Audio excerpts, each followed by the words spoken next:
দাবিতে 3 দিন ধরে প্রেমিকের বাড়ির সামনে ধর্নায় তরুণী। প্রেমের টানে প্রথম বিয়ে তালাক দিয়ে প্রেমিকের বাড়ির সামনে ধর্না। ঘটনায় শোরগোল মানিকচকে। ঘটনা সম্পর্কে জানা গেছে, মানিকচকের এক যুবকের সঙ্গে মোথাবাড়ির এক যুবতীর ফোন মারফত প্রেমের সম্পর্ক গড়ে ওঠে। দীর্ঘ 3 বছর ধরে চলছে এই প্রেম। শুধু ফোন নয়, তারা একে অপরের সঙ্গে দেখা সাক্ষাৎও করেছে। উভয়ের মধ্যে ঘনিষ্ঠ সম্পর্ক গড়ে ওঠে, এমনকি একে অপরের সঙ্গে বারবার সহবাসী লিপ্ত হই বলে দাবি তরুণীর। বছর খানেক আগে বাড়ির কথা মতো তরুণীর অন্যত্র বিয়ে হয়। প্রথম পক্ষের স্বামীর সঙ্গে সংসার বেশ ভালোই চলছিল। হঠাৎ করে প্রেমিক আবার প্রেম জাগায় প্রেমিকার মনে। প্রেমিকা তরুণী স্বামীর সঙ্গে বিবাহ বিচ্ছেদ করে। প্রথম বিয়ের পর গর্ভবতীও হয়েছিলেন তরুণী, কিন্তু প্রেমিক গর্ভপাত ঘটায় বলে অভিযোগ। ফোন করে প্রেমিকাকে ডেকেছিল নিজের বাড়ি। প্রেমিকা বাড়ি আসতেই উধাও অভিযুক্ত তরুণ। অভিযুক্ত যুবকের বাড়ির বাইরে 3 দিন ধরে ধর্নায় বসে রয়েছেন প্রেমিকা। প্রেমিকার একটাই দাবি, আমার সংসার নষ্ট হয়েছে, আমি বিয়ে করতে চাই। আমাদের একসঙ্গে কাটানো ঘনিষ্ঠ মুহূর্তের ছবি, কল রেকর্ডিং সমস্ত কিছু আমার কাছ থেকে মোবাইল ছিনিয়ে নিয়ে সমস্ত তথ্য ডিলিট করেছে, এমনকি মারধরও করেছে। গলা টিপে প্রাণে মারার চেষ্টাও করেছে বলে অভিযোগ।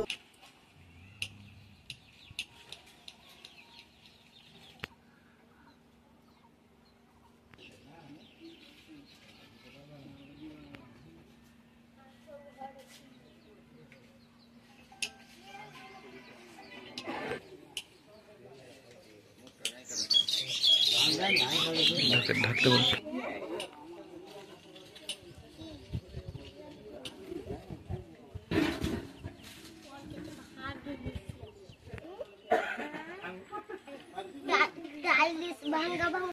মানিকচকে আমাদের সম্পর্ক 3 বছরে আমার সঙ্গে রিলেশন হয়েছে।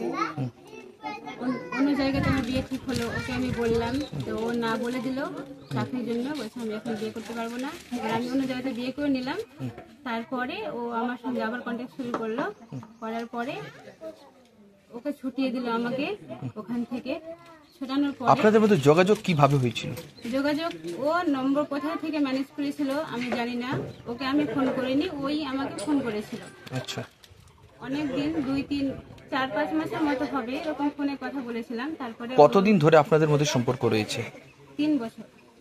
আচ্ছা, আমাকে বাড়ি ডেকেছে, আমি এসেছি। এখন বাড়ি থেকে পালিয়ে গেছে। এখন বলছে আমি বিয়ে করব না। কত লাখ টাকা নিবে, অত লাখ টাকাই দিয়ে ওকে বিদায় করব। কিন্তু আমি চাই ওকে আমি বিয়ে করব।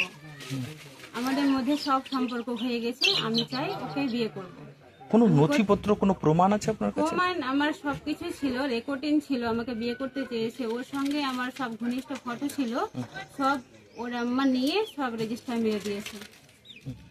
এখন আমার কাছে কোনো প্রমাণ নেই, সব রেজিস্টার মেরে দিয়েছে। মারধর করা হয়েছে? হ্যাঁ, মারধর করা হয়েছে। আমাকে মেরে ফেলার চেষ্টা করেছিল, আমি নিজেকে বাঁচিয়ে এখন এখানে আছি। বাড়ির বাইরে বসে আছেন? বাড়ির বাইরে এখন বসে আছি। কবে থেকে আছেন? আমি আজ 3 দিন হয়ে গেল এখানে এইভাবে ধন্যবাদ দিয়ে আছেন? এখানে আছি। কি চাইছেন আপনি? আমি চাই এখন আমাকে বিয়ে করো। আমি এটাই চাই, আমাকে বিয়ে করো। আমার টাকা দরকার নেই। ও বলছে কত লাখ টাকা নিবি, আমার টাকা দরকার নেই। ওখানে বিয়ে দেওয়ার পরে একটা পেটে বাচ্চা আছে, ওটা ওই নিয়ে গিয়ে নষ্ট করেছে।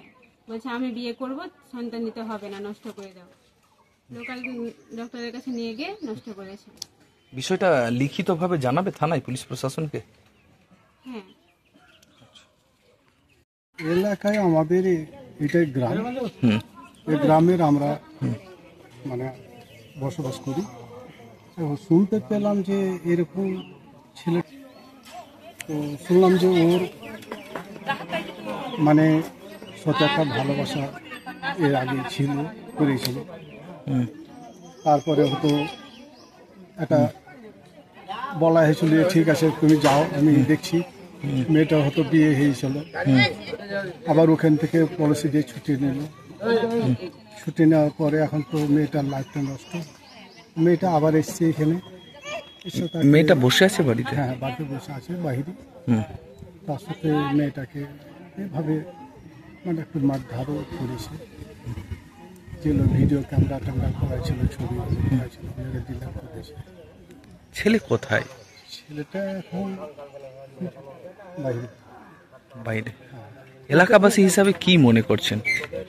না, আমাদের যেহেতু সমাজ এলাকা, আমরা চাই যে যেহেতু ওদের সাথে মিলামিশা হুম মানে হয়ে আছে। হুম আর মা বোন তো সবারই আছে, প্রত্যেকেরই আছে।